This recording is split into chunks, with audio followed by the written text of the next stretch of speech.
I'm well aware that in ancient cultures there were practices that would not be looked highly upon today. But what about, and where's the Quran come out on polygamy and even harems in the ancient days? Polygamy, okay? Yes. All right, very good. All right, so the question is, what does Islam say, what does the Quran says about polygamy? So first and foremost, let me remind all of us, I'm going to take you all of you to history. In the history of humanity, polygamy always existed. Unrestricted polygamy existed in all the cultures, in all the face of the past. May that be Chinese culture, Hindu culture, Jewish culture, Christian culture of the past, people used to have unrestricted polygamy. God restricted polygamy and gave proper accountability, responsibility to the husband.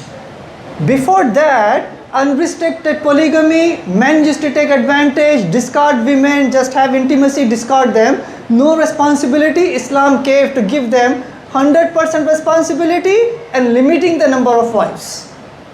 So the chapter of the Quran, chapter number 4, verse number 3 says that marry 2, 3, up to 4. But if you cannot do justice, marry only one. Right? But you may be thinking, you know what? But why 2, 3 or 4 if there is a war going on, right? In the war, many males can be killed, so there is more women than men. So if every male marries only one lady, then there would be surplus of ladies out there. Who's going to marry them? Who's going to give them the warmth of the home and the husband and the children? They would be left. So Islam is practical. So when it comes to polygamy, polygamy is there in the Old Testament. Polygamy is there in the New Testament. For example, almost every prophet that you see up there, they were polygamous. May that be Moses, 2 wives. May that be Abraham, 3 wives. David, several wives. Solomon, 700 wives. Right? First Kings, so I'm just quoting from the Old Testament. First Kings, chapter number 11, verse number 1 to verse number 5, it says that Solomon had 700 wives. So in the Old Testament, there's not a single verse in which the God of the Old Testament says, you know what, don't marry more than one, marry only one. There is no such passage in the Old Testament, no such passage in the New Testament. Really important. But there is a passage like that in the Quran. If you cannot do justice, marry only one. Last but not the least, right? Last but not the least, there is polygamy in this country.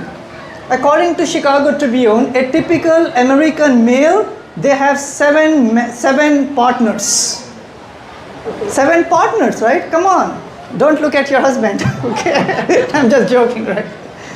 So they have 7 partners. So even though, legalized polygamy is not here in this country, however, unlegalized polygamy is there in this country. Unrestricted partners.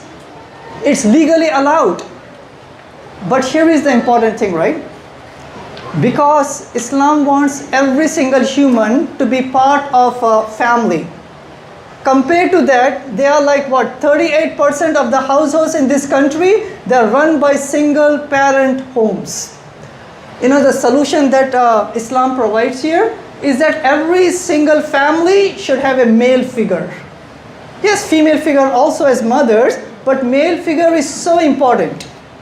If the male figure is not there, unfortunately, then the vicious cycle continues. So according to psychologists, in any family, right, overall I would say, with some exceptions, in any family in which there is only one parent, there are more chances that the child is going to, there's a higher chances the child is going to get dropped out from high school. Higher chances that they will be involved in drugs and gangs. There's a higher chance that they will have lower IQ. There's a higher chance that they will be unemployed.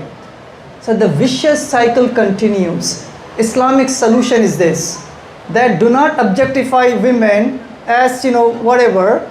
Do not have intimacy and leave the women alone. Islam says that if you want to be intimate with the person, marry that person and have 100% responsibility. So polygamy is actually in favor of women. It protects women. It protects the womanhood. it protects the children, it protects the family, and it protects the society. And that is the beauty of polygamy in Islam, also reflected in the Old Testament and New Testament. And that is polygamy in Islam.